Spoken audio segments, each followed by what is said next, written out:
I think everybody should be on mute. Yeah, hi, Marty's just asking, am I on mute? But let's see who's calling in first. Carrie is coming in. Oh, you know who that is. It sounds like, oh, Carrie Schiller out of the UK. Hey, I might be out there. Hopefully I can see you, Carrie. Oh, people are coming in from Hawaii. Yep, everyone should be on mute. I think you guys should be okay. All right, well, let's go ahead and get this episode started.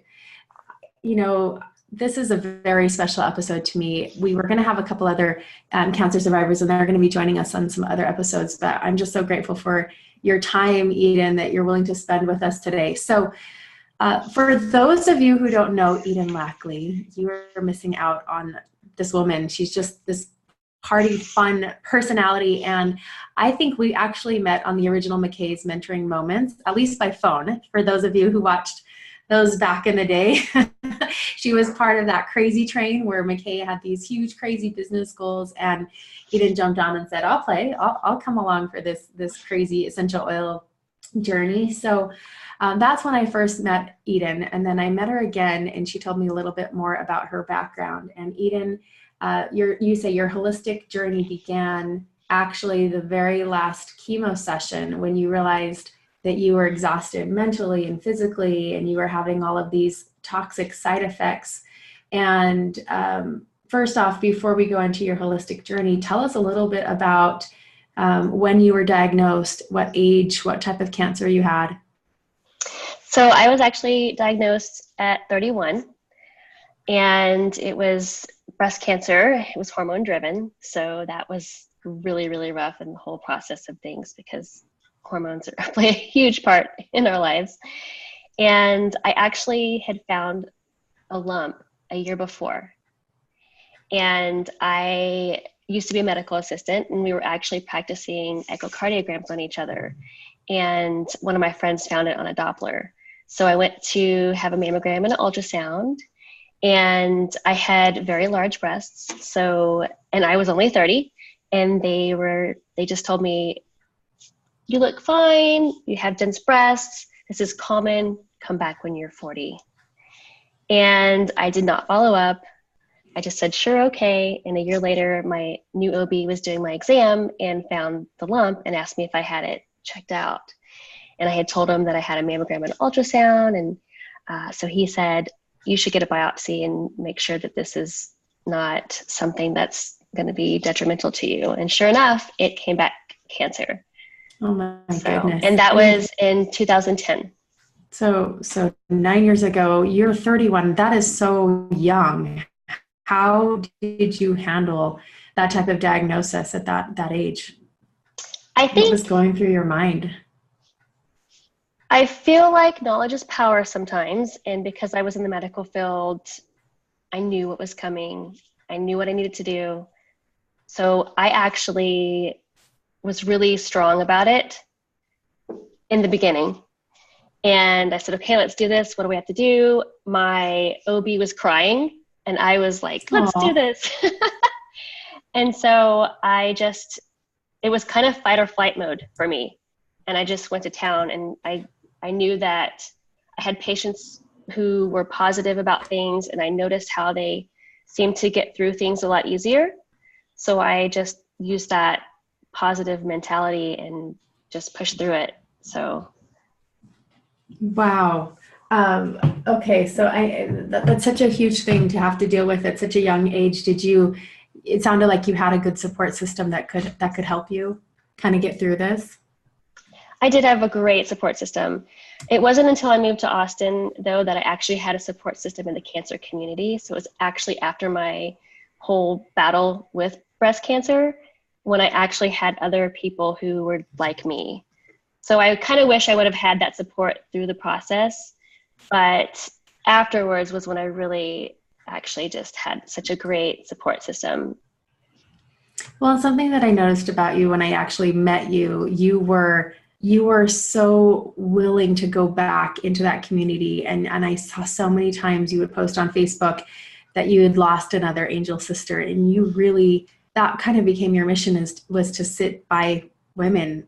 You know, how many women have you been able to befriend and support through their journey, whether that didn't end right in survival, or some of them did. How long have you been doing that? Pretty much ever since. I Really? threw myself into it, and it was a very humbling experience for me because I'm the type of person that I don't accept help very well. I'm pretty sure most people are like that, but I was always a giver. I wanted to make sure that everybody was okay. I was a nurturer by nature. And when when I was on the other end, it was very hard for me. It was a big pill I had to swallow, and it was very humbling. And I realized that it's okay to accept help. And so that was something that I always tried to really express to those that I mentor, that it is okay to accept help. That doesn't mean that you're weak. It's just you have to have support. Otherwise, it's hard to make it through. You know, and this is a disease. When I think about it, I don't really know very many people who haven't been touched by it. You know, if I lost an aunt recently to brain cancer, and I mean, I think all of us probably know a friend or family member, or some of us even listening on this call have gone through it. It's quite widespread, and I've had many people come to me and say, "What can I do in terms of essential oils to help support or maybe soothe some of the things that they're going through?" So I do want to address that. And again, we want to be very clear that we're not saying that we're going to prevent, treat, or cure cancer by any means. But I do feel like there's so many things that we can do to be a part of, some type of relief for people who are going through this experience. So tell us really quickly, when were you actually introduced to essential oils? Which phase on the journey? You mentioned it was after your last chemo session that you were first introduced to essential oils. So tell us a bit about that experience.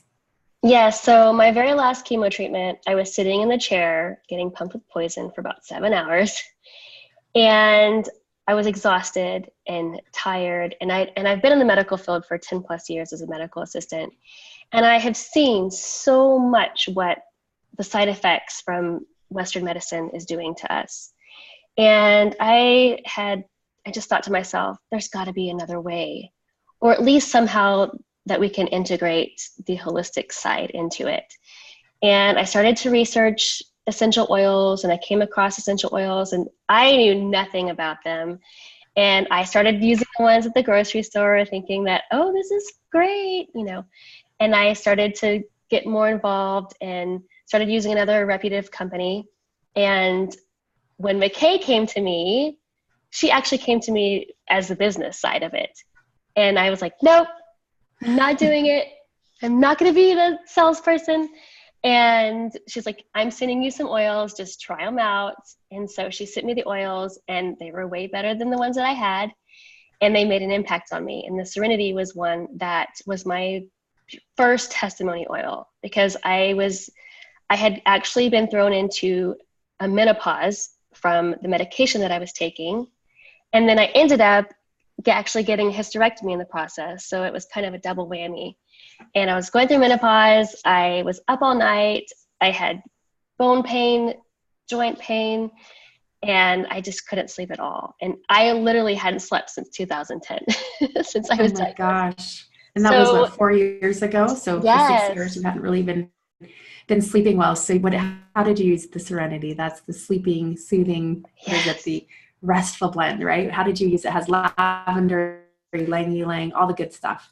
So what did she tell you to do with it? So I used on my feet, on the bottom of my feet, and then in my diffuser. And it didn't, now I have to say, it didn't shut my mind off. I still, when we have racing thoughts. So, but once I fell asleep and I actually would get woken up by my hot flashes, I fell asleep okay. Usually when I get hot flashes, I toss and turn. It's so hard for me to fall back asleep. So it was so nice to be able to fall back asleep. And then when I woke up, I didn't feel groggy or heavy like a lot of those sleep aids make you feel. Mm-hmm. And I felt really rested. So even though I didn't sleep straight through, my hot flashes don't ever allow me to sleep straight through. But I feel like I slept straight through. So that was really nice. Well, you have this insider peek into recovering from chemotherapy and recovering and overcoming cancer. I mean, what are some of the things that come up for you that that like you're saying, like, oh wow, I had never even thought about sleep being an issue. You mentioned bone pain, and what are some of the other things that were coming up for you, and how did you use essential oils to help support? So the Lifelong Vitality Pack is my best friend. And we don't always get along because I'm not the greatest at taking supplements to begin with. And I actually, they messed up my esophagus in one of my surgeries from the trach tube. So I have some scar tissue, so it's very difficult for me to take pills. But when I'm taking them and I'm doing it like I'm supposed to, my body is like, thank you so much. I can tell the difference. It makes a huge difference. So Lifelong Vitality Pack, DDR Prime, that's a big one for me. And a lot of people don't know. A lot of people don't know what that oil is. So can you tell us a little bit more about what DDR is and why you're taking it? So the DDR Prime is my favorite because it works at a cellular level, and keeping keeping my yes, they're so great. They're actually healthy. We're keeping them healthy. Healthy. So my cells being healthy is super important. And I have learned to actually love my cells, including the cancer cells. And that's made me shift things a bit about. And the reality is I learned that all of us have cancer cells within our bodies, right? And in the normal process, there's something called apoptosis, where those unhealthy cells will self-destruct, right? And it's when they stop self-destructing that we then get the cancer. So just supporting your body on a cellular level, giving your body good fuel. DDR Prime was made for cellular renewal. It's a wonderful blend for that. So really quickly, how are you taking it? Internally, topically? What do you prefer? I actually take it internally, but there are times when I do take it topically. For instance, I actually was born with one kidney. So if I'm ever feeling like I'm having a bladder infection coming on or something like that, I just use that to support me. And so you're just putting it topically, over the kidney. You're just putting over the kidney. Mm-hmm. And it does have lemongrass in it, which I think is very supportive to kidney health and function. So that's great. Yes. Wonderful. And there's actually times when we can't go to the doctor right away, or some people don't have insurance. And so having that support for your body, because I always tell people that our bodies are incredible machines. And like you were saying, we don't claim that they treat us or things like that. So I always tell them it's such a great tool that supports your body that's already doing work that's amazing anyway. So I always use it to help support me all the time. I love it. So tell us some of your other favorite oils that you're using or that you're sharing with people that are in similar situations. So Deep Blue is one of my great friends as well. And I use the Deep Blue, the polyphenol, the ones that you take internally, to help assist me in my, like, the joint discomfort and things like that. So that's one that really, really works. And then I use the one topically when I'm working out, because that helps me a lot more when my muscles are kind of fatigued. So I love it. What about for digestive support? That comes up a lot when people are going through chemotherapy. Have you found anything, again, that we're not treating anything, but what can we do to help support, right, those feelings of nausea? So I was actually talking to one of my fabulous frontlines, Catherine, and she actually is going through treatment, and she uses the oils to assist her all the time. And she actually was telling me about how when we think of an oil for somebody, that may not always be the oil that will work for them, or an oil that they have used for a few years that they love the smell of, but now that they're on chemo, it makes them nauseous. So usually we just be really mindful, and whenever I make goodie bags for my friends, I always try to have them test out some things first, or just maybe give them a couple of different small sample vials, something like ginger or digestin or peppermint. Those three are probably the main ones that is the big go-to. But for Catherine, the digestin, she loves it and uses it all the time, but that actually wasn't working for her when she was going through her treatment. So peppermint was the one that helped her. And it also helped her with that mind fog, because sometimes when you're going through that, the mind fog actually, and she actually described it as she could actually feel the weight of the fog. And so when she used the peppermint, it helped lift that feeling. So those three are really. I'm so glad you brought that up. And not everyone, unfortunately, is going through chemotherapy, but it actually brought to my mind when I'm pregnant, I have pretty severe nausea, and I'm put on a lot of the chemotherapy, like the Zofran and different things, because I just can't keep anything down. And yeah, you would think digestin or ginger, and those I did not like, but I liked sandalwood for whatever reason. That was the oil that helped with my nausea. Sandalwood and Breathe.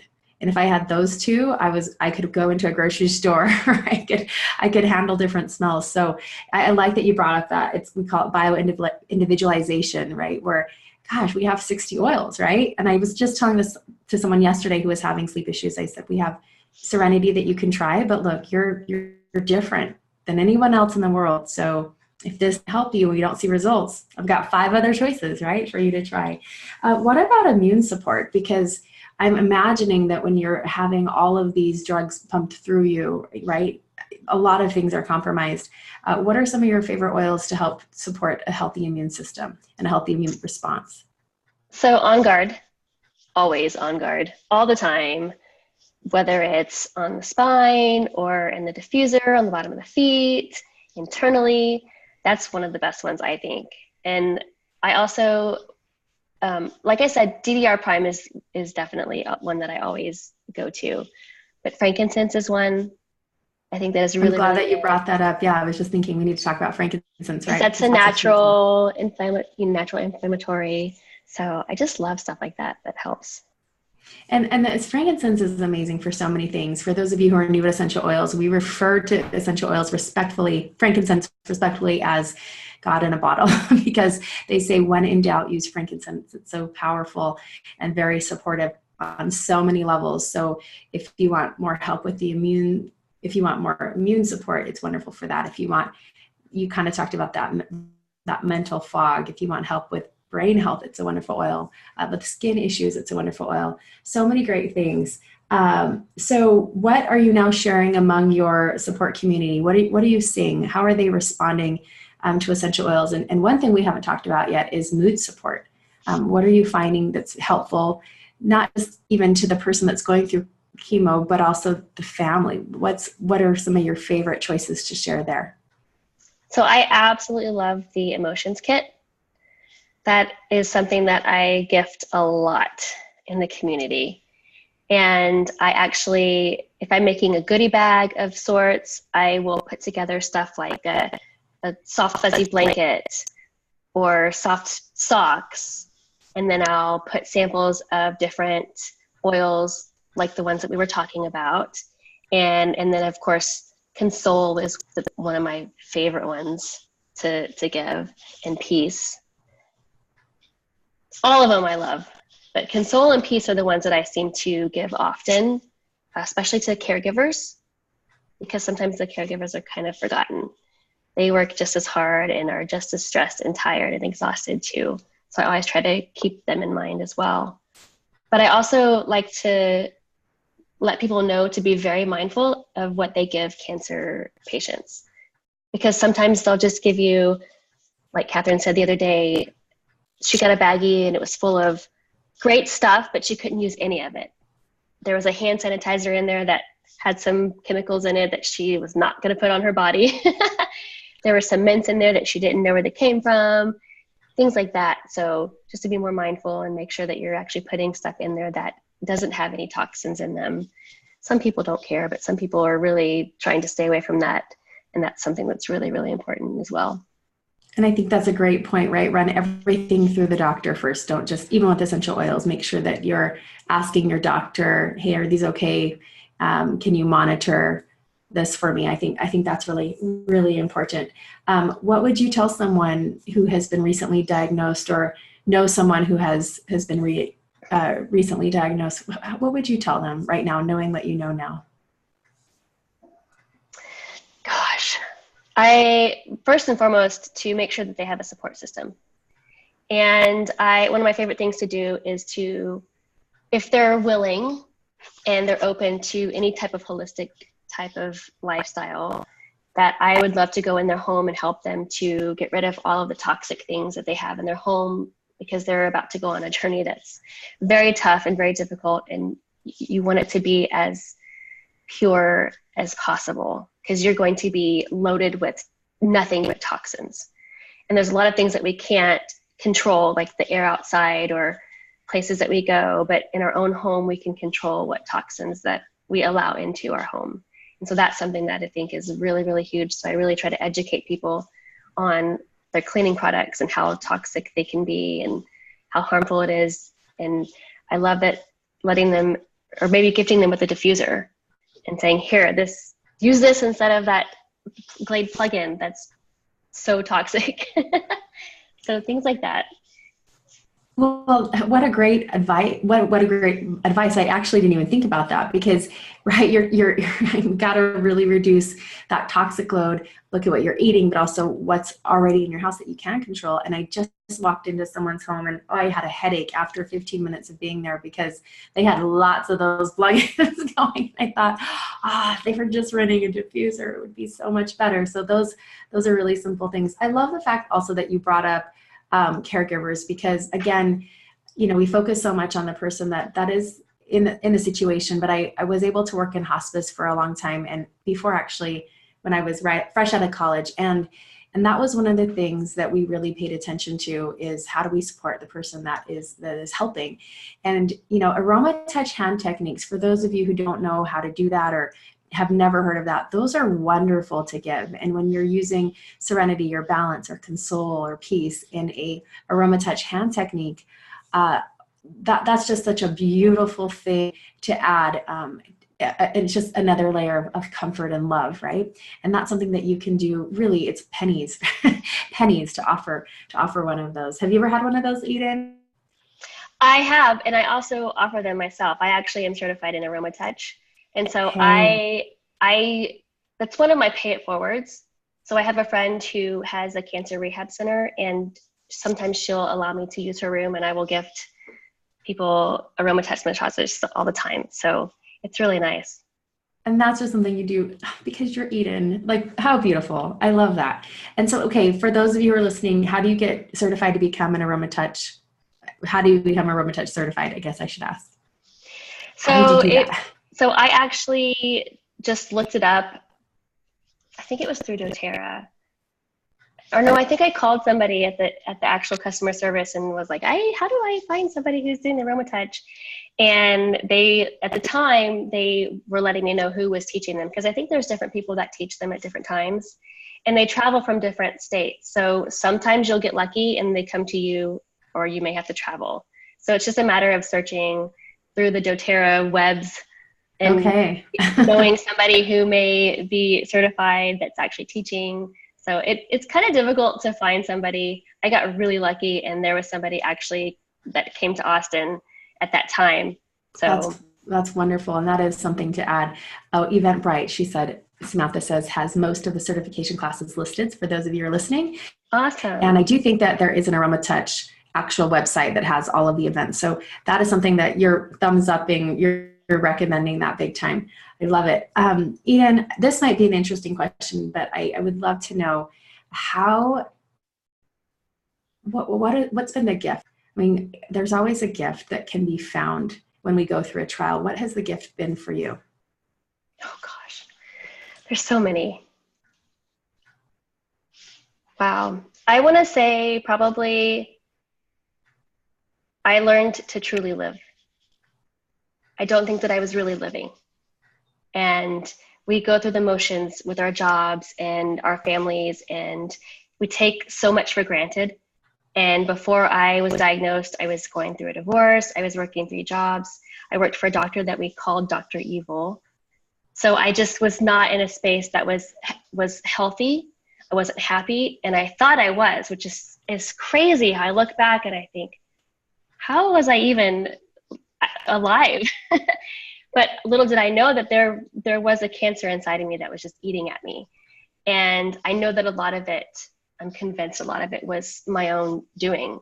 Stress, not eating correctly, putting things in my body that I shouldn't, fast food, preservatives, all those things. And so I really learned to truly live and just be in the moment. And I used to be a worrywart and stress out all the time. And now I am the most chill person on the planet. And I'm like, okay, sure, whatever, it's fine.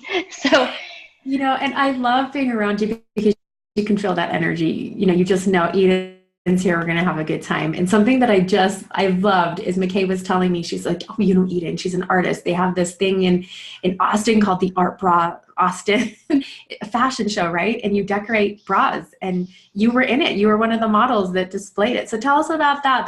That's too fun. Yes, it's so much fun. So it's a local breast cancer center here in Austin. They are very helpful in supporting women, whatever they need.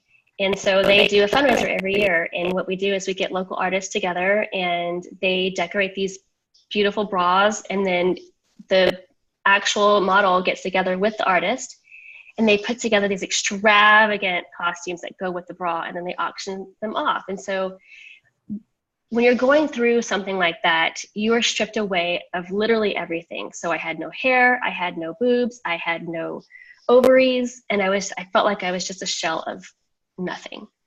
And so when you get to go and do something like that, you get behind the scenes and you get makeup and hair and wigs and all these fun things, and you get to strut your stuff like you're a Victoria's Secret model. And it's so much fun. And one year I actually got to make a bra in honor of a friend that had passed away. And then I wore that bra that year and made the costume and stuff. So it was really neat. It was so much fun. Well, I'm so glad that you joined us, Eden. It's so much fun having you. And we look forward to having you back, telling us more about your adventures all around the world. Now you're an essential oil enthusiast traveling everywhere. And just thank you so much for your time. I know that some of the things you said, I'm taking to heart, to live deeper, to live more fully, to slow down and to just really savor this experience we call life. I think those are some of my biggest takeaways. And also to know that we do have such a gift, right? And if we will reach out, I love that you be forward with Aroma Touches. I just think that that's such a beautiful thing. So thank you so much, Eden, for joining us. And if you have questions for Eden, visit us on our Facebook group and I'm sure she will answer away. Bye, everybody. Thank you. And for those of you who want to join us for the business training that's going to start in 1 minute, stay on. But thank you, Eden. We'll talk to you later. Bye, everybody. Bye.